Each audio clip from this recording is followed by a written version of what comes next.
অবশেষে আমি ক্যামেরার কাজটাই বেছে নিলাম।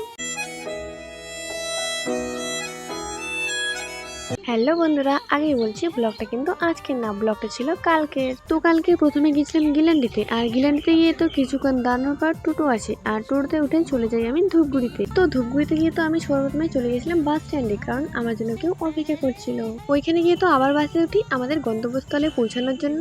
আর এতক্ষণ এনারাই আমার জন্য অপেক্ষা করেছিল। এতক্ষণ বলে মানে তো কম হবে, কারণ ওরা 1.5 ঘন্টা ধরে আমার জন্য অপেক্ষা করছিল। আসলে আমি ওদের যে সময়টা দিয়েছি ওরা তার অনেক আগে পৌঁছে গেছে, তার জন্য তো দাঁড়াই ছিল অনেকক্ষণ। তারপর তো আমরা বাসে উঠে চলে যাই আমাদের ডেস্টিনেশনে, সাথে আমাদের ক্যামেরাম্যানও ছিল। তো ওইখানে পৌঁছানোর পর তো আমার খুব জোরে জলের পিপাসা পেয়ে গিয়েছিল, আর ওইখানে দোকানগুলোতে জলও ছিল না। শেষমেশ তো অনেক খোঁজাখুঁজির পর একটা দোকানে জল পেলাম। আর আমি এদিকে জল খেতে খেতে দিদিরা দিয়ে রাস্তায় ফটো তোলা শুরু করে দিয়েছে। তারপর তো আমিও ওখানে গিয়ে কয়েকটা ফটো তোলার পর চলে গিয়েছিলাম আমরা চা বাগানে। আর ওইখানে গিয়ে তো আমি ব্লগ করছি দেখে আমি কেউ পাত্তাই দিচ্ছিল না, ওরা নিজে নিজে ফটো তুলতেই ব্যস্ত। তার জন্য তো আমি ক্যামেরাম্যানের উপর রাগ করে ক্যামেরাম্যানকে সরিয়ে দিয়ে আমি নিজেই ক্যামেরাম্যান হয়ে যাই।